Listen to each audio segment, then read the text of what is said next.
विद्यार्थी मित्रांनो नमस्कार. इग्नाइट अकॅडमीच्या ऑनलाईन प्लॅटफॉर्मवर तुम्हा सगळ्यांचं स्वागत. आरआरबी एनटीपीसी ग्रॅज्युएट लेवलची परीक्षा 5 जून पासून सुरू झालेली आहे. दररोज 3 शिफ्टमध्ये हे पेपर होत आहेत. 24 जून पर्यंत हे पेपर चालणार आहेत. आपण पेपर झाल्यानंतर ॲनालिसिस घेतोय साधारणतः कशा प्रकारचे प्रश्न आलेले आहेत. काल 10 जून 2025च्या तीनही शिफ्टचं आपण प्रश्नांचं विश्लेषण करणार आहोत. जीके जीएसच्या प्रश्नांचं आपण विश्लेषण करतोय प्रामुख्यानं. व्हिडिओला स्टार्ट करण्या अगोदर एक महत्त्वाची माहिती आपल्याला सांगतो. एसएससी सीजीएलची परवाच्या दिवशी जाहिरात आलेली आहे. 14,582 पदं आहेत. या पदांमध्ये वाढ होण्याची दाट शक्यता आहे. ग्रॅज्युएट झालेला कुठलाही विद्यार्थी हा फॉर्म भरू शकतो. खरं तर आपल्या महाराष्ट्रातील मराठी मुलांना केंद्रामध्ये नोकरी करण्याची खूप चांगली संधी आहे. तेव्हा हाही फॉर्म तुम्ही भरा.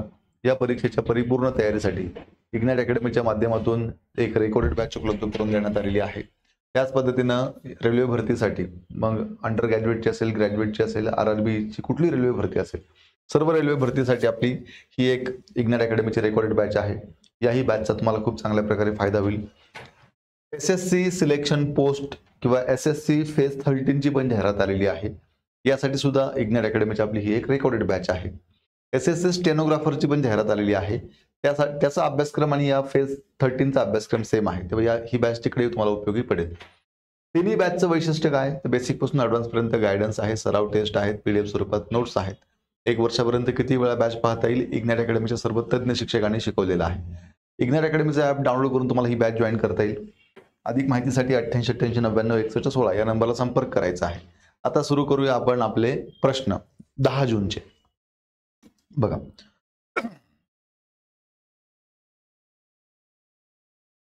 काय प्रश्न आहे? पहिला प्रश्न आहे अरिजित सिंग यांच्यावरती प्रश्न आहे. अरिजित सिंग यांना नुकताच पुरस्कार मिळालेला आहे. नुकताच पद्म पुरस्कार मिळालेला आहे.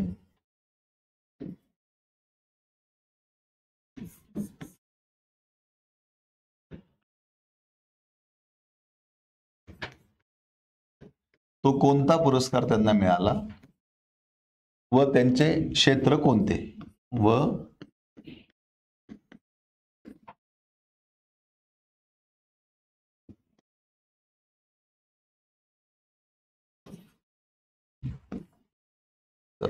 काय आहे याचं उत्तर? आता अरिजित सिंग हे खूप मोठे गायक आहेत, आपल्या सगळ्यांना माहिती आहे. तेव्हा यांना संगीत क्षेत्रासाठी हा पुरस्कार मिळालेला आहे आणि संगीत गायन. आणि कोणता पद्म पुरस्कार मिळाला तर त्यांना पद्मश्री या पुरस्काराने गौरवण्यात आलेलं आहे.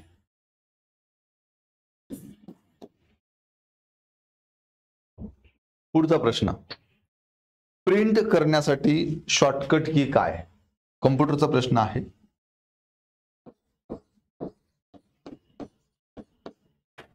प्रिंटचा शॉर्टकट की किंवा प्रिंटसाठी शॉर्टकट की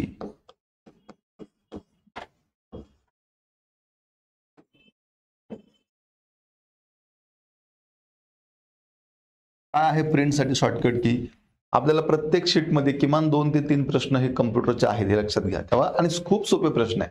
त्यासाठी काही वेगळा अभ्यास करायची गरज नाहीये. थोडंफार कम्प्युटर तुम्ही कधी वापरत असाल तरी याची उत्तर तुम्हाला येतात. कंट्रोल प्लस पी, ठीक आहे. हे आहे प्रिंटचा तुमचा शॉर्टकट. त्यानंतर मानवी तस्करी संदर्भामध्ये राज्यघटनेतलं कलम कोणतं? असा आहे पुढचा प्रश्न.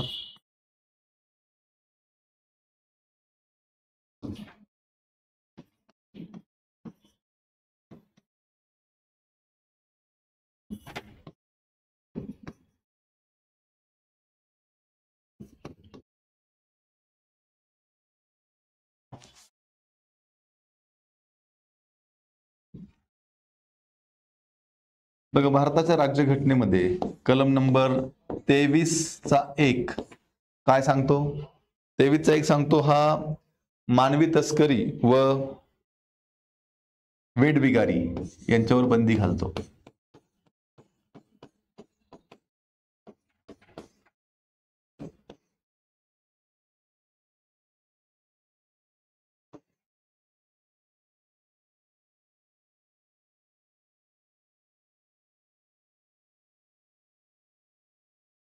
म्हणजे थोडक्यात काय तर शोषणाच्या विरुद्ध हे कलम वापरलं जातं.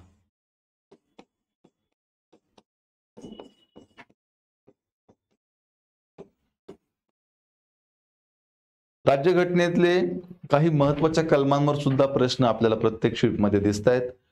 तर पुढचा प्रश्न, लोकपालाची संकल्पना आपण कोणत्या देशाकडून घेतलेली आहे?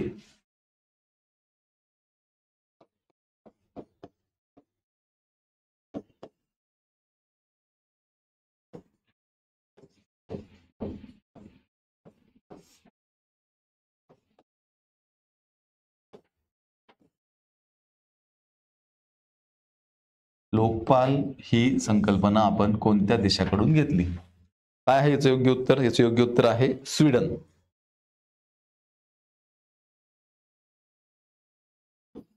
याचं योग्य उत्तर आहे स्वीडन. चला पुढचा प्रश्न, उत्कल कशाशी संबंधित आहे?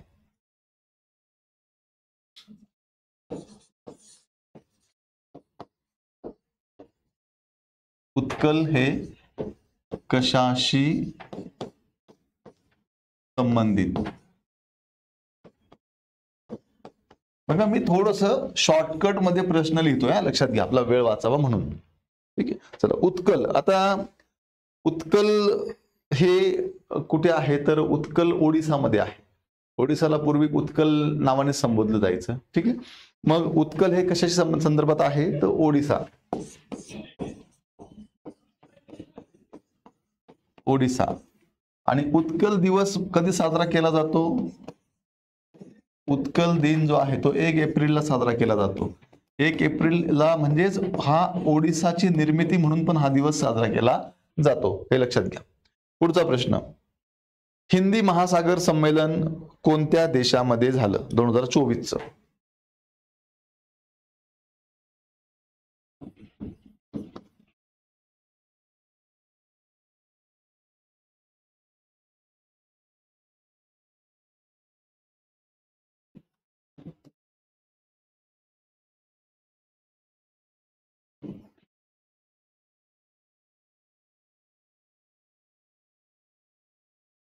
हिंदी महासागर संमेलन 2024 हे कोणत्या देशामध्ये झालेलं आहे? ते झालेलं आहे ऑस्ट्रेलियामध्ये.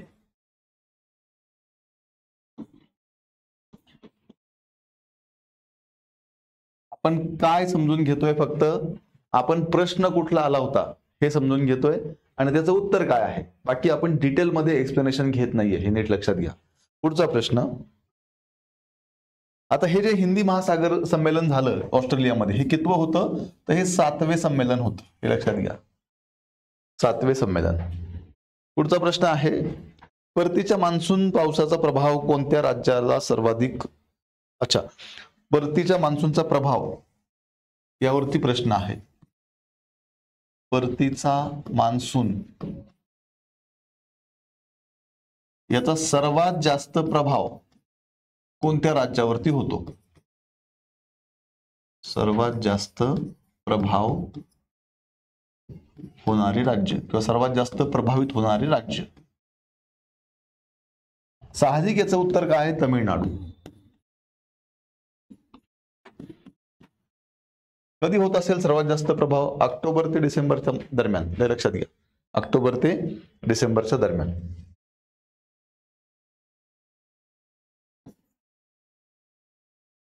ऑक्टोबर ते डिसेंबर या दरम्यान. पुढचा प्रश्न,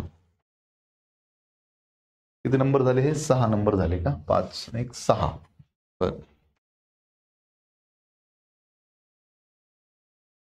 पुढचा प्रश्न, न्यू स्लाइड साठी शॉर्टकट काय आहे? न्यू स्लाइड घ्यायची असेल तर शॉर्टकट काय?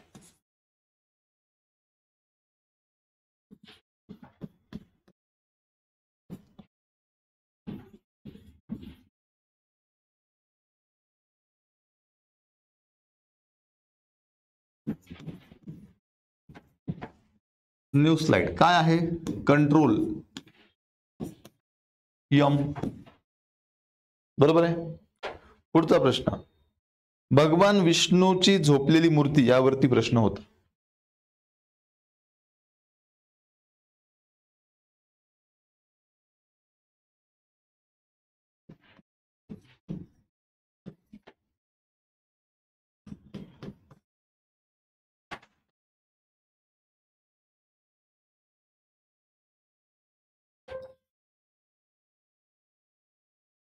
नेमका प्रश्न काय होता हे आपल्याला कळू शकलेलं नाही.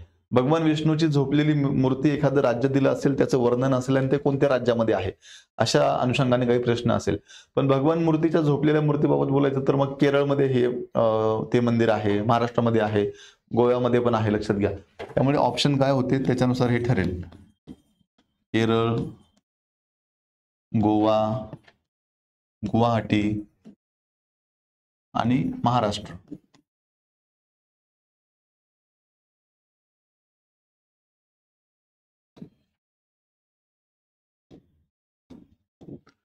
पुढचा प्रश्न,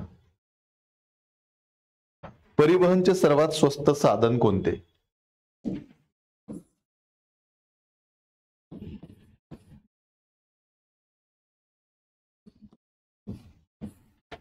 परिवहनचे सर्वात स्वस्त साधन कोणते? आता लक्षात घ्या, परिवहन अर्थात एका ठिकाणाहून दुसऱ्या ठिकाणी जाण्यासाठी आपण हवाई मार्गाचा वापर करतो, आपण रस्ते मार्गाचा वापर करतो, आपण जलमार्गाचा वापर करतो. त्यांनी विचारले सर्वात स्वस्त काय आहे, तर सर्वात स्वस्त अर्थात जलमार्ग आहे.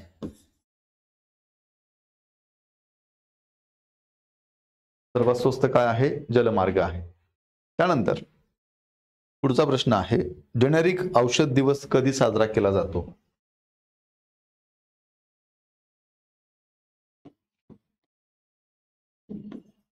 जेनेरिक औषध दिवस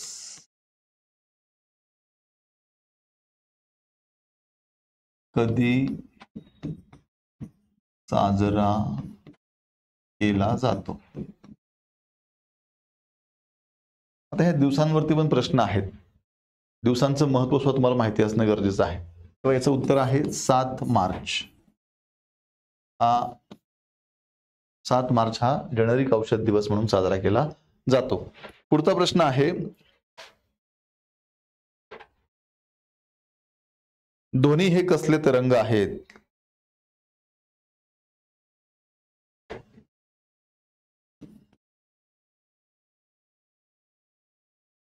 ध्वनी हे कसले तरंग आहेत?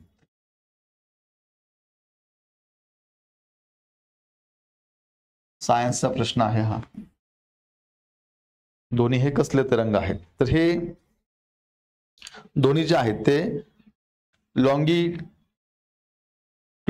वेव्हज किंवा त्याला मराठीमध्ये आपण अनुधैर्य वेव्ह असं म्हणतो.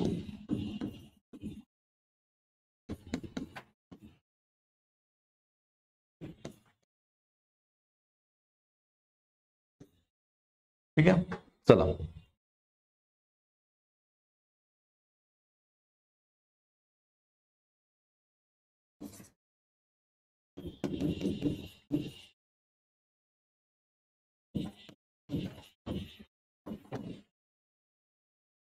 पुढचा प्रश्न, डीआरडीओ संदर्भात प्रश्न होता.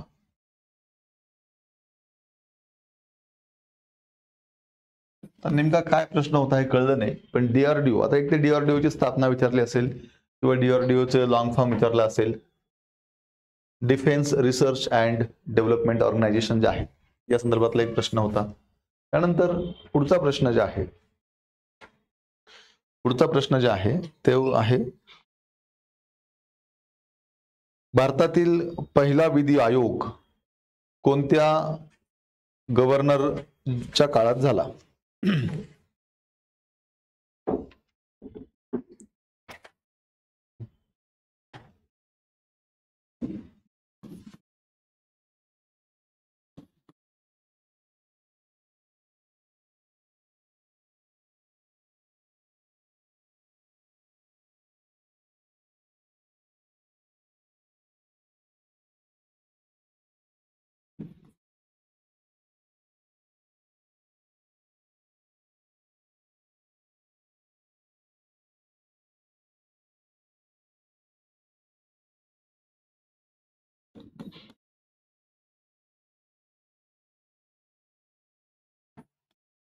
काय याचं उत्तर? 1834 लॉर्ड मेकॉले.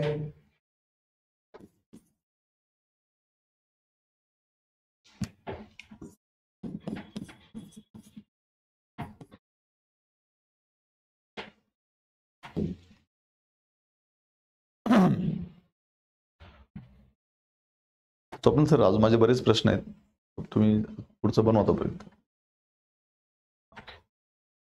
चला पुढचा प्रश्न घेऊया आपण. रब्बी विश्वकप 2026 अर्थात फिफा वर्ल्ड कपच्या संदर्भाने प्रश्न आहे.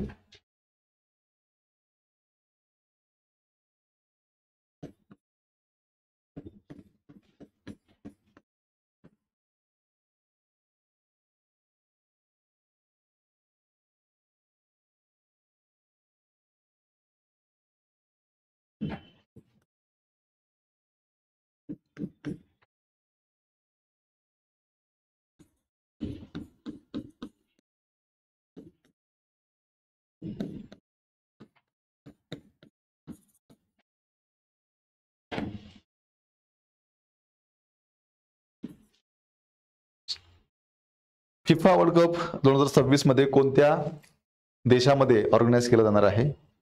याचं उत्तर आहे 3 देशामध्ये. एक तर USA आहे, कॅनडा आहे आणि मेक्सिको आहे. या 3 देशामध्ये हा वर्ल्ड कप जो आहे तो ऑर्गनाईज केला जाणार आहे. पुढचा प्रश्न, सडक परिवहन मंत्रालयाचं 2024-25 बजेट याच्यावरती प्रश्न आहे.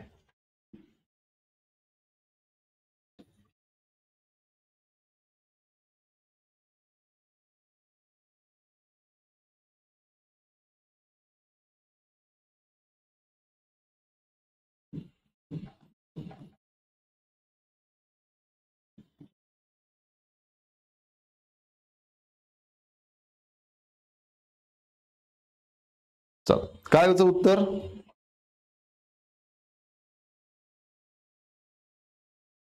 $2.72 लाख करोड.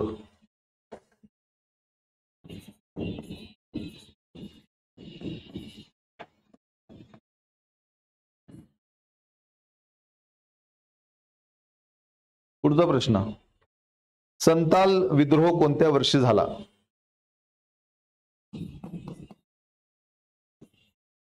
संताल, ज्याला आपण जनजाती विद्रोह असंही म्हणतो, संथाल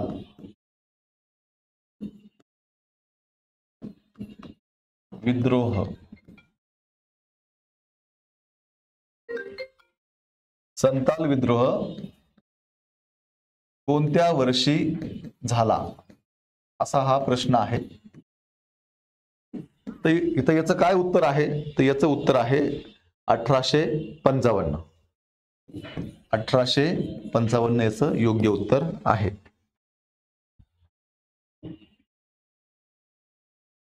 पुढचा प्रश्न आहे, 1905च्या काँग्रेस अधिवेशनाचे अध्यक्ष विचारलेले आहेत. 1905च्या काँग्रेस अधिवेशनाचे अध्यक्ष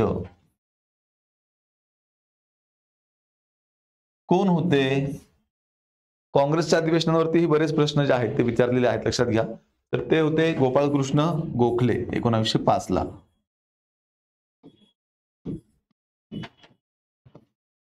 कालच्या शिफ्टमध्ये काँग्रेस पक्षाच्या स्थापनेवरती पण प्रश्न आलेला आहे. काँग्रेस पक्षाचं पहिलं अधिवेशन कोणत्या शहरात झालं तेही विचारलेलं आहे, लक्षात घ्या. जिल्हा नियोजन समितीवरती प्रश्न आहे. जिल्हा नियोजन समितीचे अध्यक्ष कोण असतात?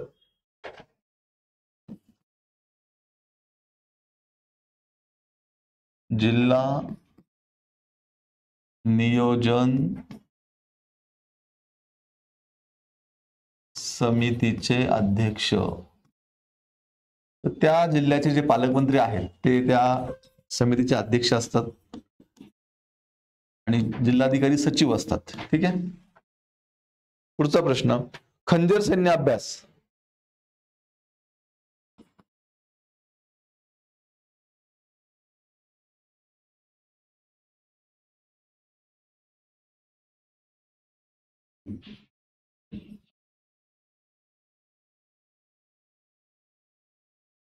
खंजर सैन्य अभ्यास हा कोणत्या 2 देशामध्ये आहे? त्याचं उत्तर आहे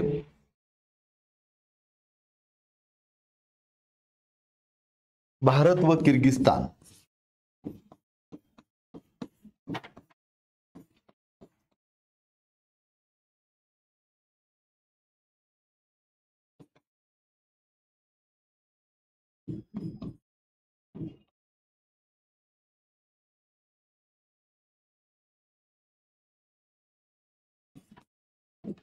भारत व किर्गिस्तान.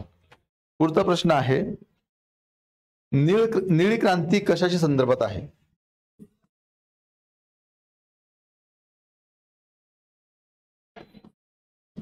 निळी क्रांतीचा संबंध विचारलेला आहे, कशाशी आहे?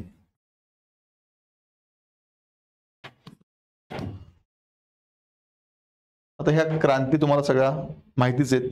निळी क्रांतीचा संबंध मत्स्यपालन आणि जलसंवर्धन याच्याशी आहे.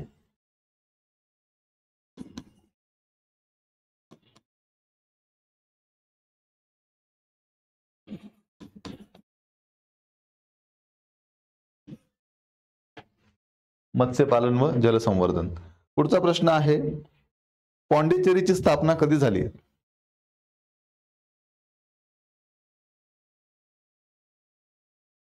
पॉंडिचेरीची स्थापना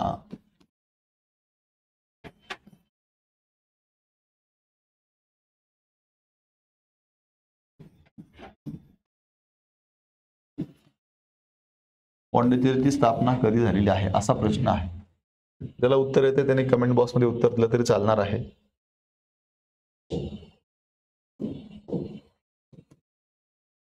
पॉंडिचेरीची स्थापना कधीची आहे मग? 1674. फ्रेंच ईस्ट इंडिया कंपनीने स्थापना केलेली आहे.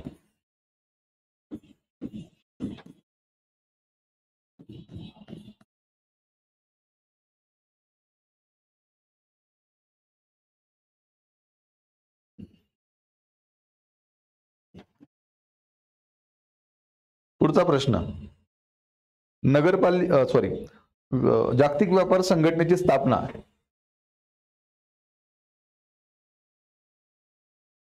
जागतिक व्यापार संघटनेची स्थापना विचारलेली आहे.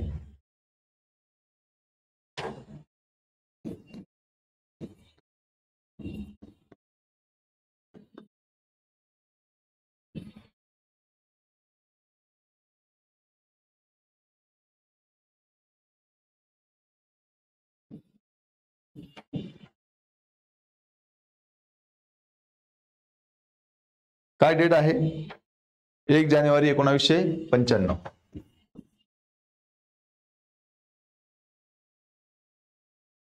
तिचं मुख्यालय कुठे आहे? जिनिव्हा मध्ये आहे. जिनिव्हा म्हणजे स्वित्झर्लंड मध्ये आहे, लक्षात घ्या.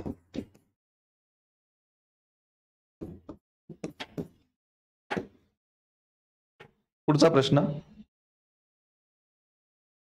नगरपालिकेच्या संदर्भातले कलम. नगरपालिकेशी संबंधित कलम.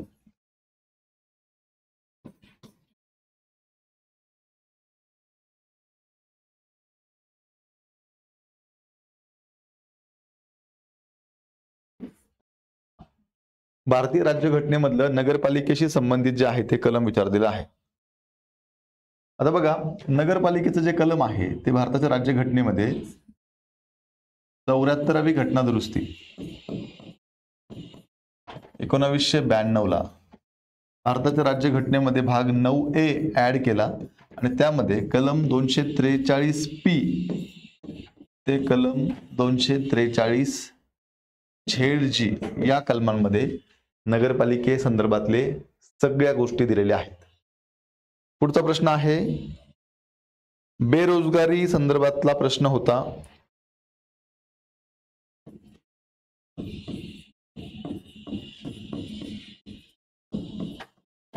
बेरोजगारी भत्ता यावरती प्रश्न होता. आता हा बेरोजगारी भत्ता म्हटलं तर आपल्याला माहिती आहे मनरेगा जे आपला आहे, रोजगार हमी योजना कायदा जो आहे आपला 2005 चा, या कायद्यानुसार तुम्ही जर एकदा का रोजगार हमी योजनेअंतर्गत नोंदणी केली तर 15 दिवसात तुम्हाला रोजगार उपलब्ध करून देण्याची जबाबदारी आहे. 15 दिवसात जर तुम्हाला रोजगार उपलब्ध नाही झाला मात्र तुम्हाला बेरोजगारी भत्ता देण्याची सुद्धा तरतूद या कायद्यामध्ये आहे. ठीक आहे. पुढचा प्रश्न, धनकर सरोवर कोणत्या राज्यामध्ये आहे?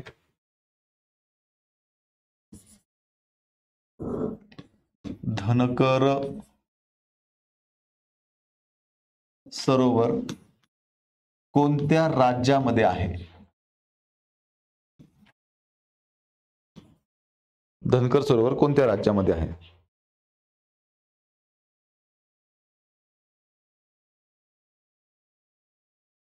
तर हे आहे हिमाचल प्रदेशमध्ये.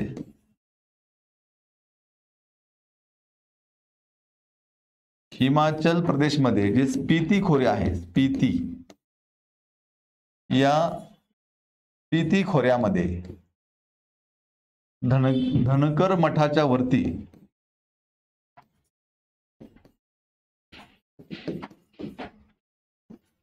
चार 4140 मीटर उंचीवर हे धनकर सरोवर आहे. लक्षात घ्या.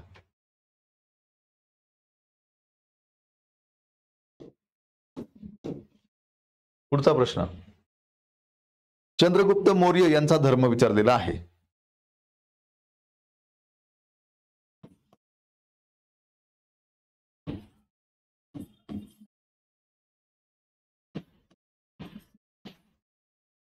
चंद्रगुप्त मौर्य यांच्या धर्माच्या अनुषंगाने प्रश्न आहे. बघा, चंद्रगुप्त मौर्य जे आहे त्यांनी जैन धर्म जो आहे तो स्वीकारलेला आहे. लक्षात घ्या. त्यांनी भद्रबाहू या जैन भिक्षूकडून हा धर्म स्वीकारलेला आहे.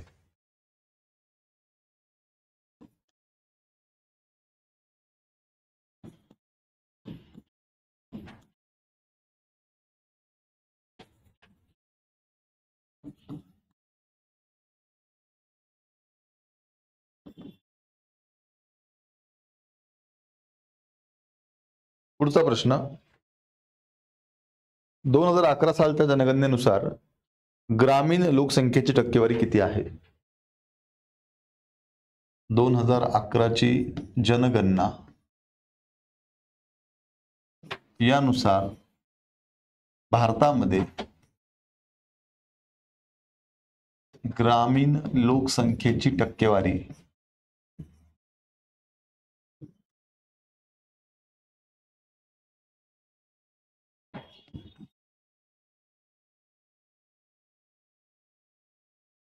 ग्रामीण लोकसंख्येची टक्केवारी किती आहे ती? तर ती आहे 68.84%.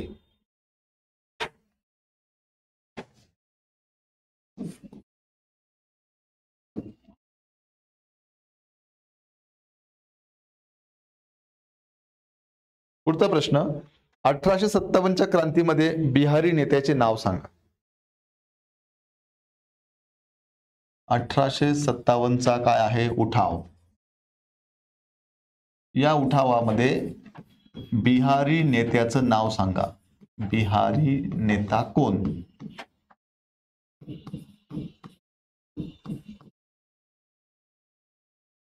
काय उत्तर आहे याचं? वीर कुंवर सिंग.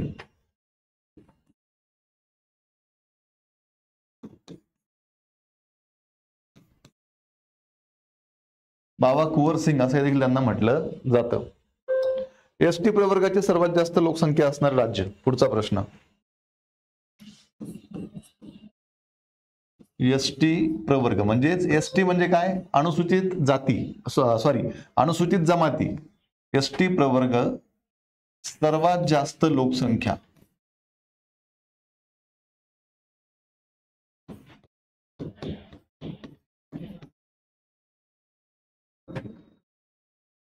त्याचं काय विचारलंय? राज्य विचारलेलं आहे. कुठलं? भारतामधलं. तर सगळ्यात जास्त एसटी प्रवर्ग जे आहेत ते मध्य प्रदेशमध्ये आहेत. हे लक्षात घ्या. कुठे आहेत? मध्य प्रदेशमध्ये.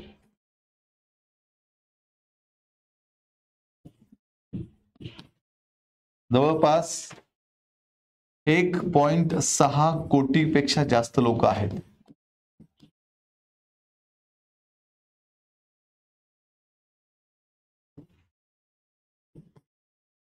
टोटल राज्याच्या लोकसंख्येचा विचार करता 21% एसटी प्रवर्ग आहे. किती? 21% मध्य प्रदेशमध्ये. पुढचा प्रश्न, प्ले अंटिल बॉलर डाय या पुस्तकाचे लेखक विचारलेले आहे.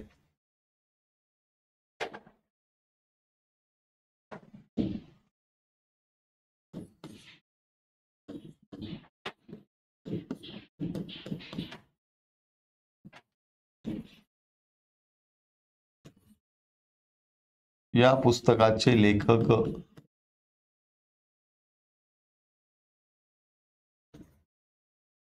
क्रिकेट आणि सामाजिक समस्या यांवरती हे पुस्तक असावं. विठ्ठलराव कदम हे या पुस्तकाचे लेखक आहेत.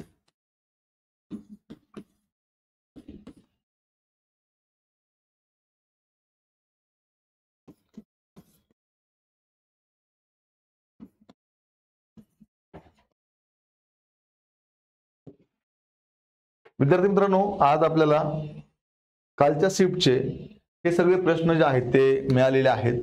या सगळ्या प्रश्नांचं विश्लेषण घेण्याचा आपण प्रयत्न केला. ही प्रश्न आणि या प्रश्नांची उत्तर जाणून घेण्याचा आपण प्रयत्न केला. या व्हिडिओचा तुम्हाला जर काही फायदा होत असेल तर व्हिडिओला नक्की लाईक करा.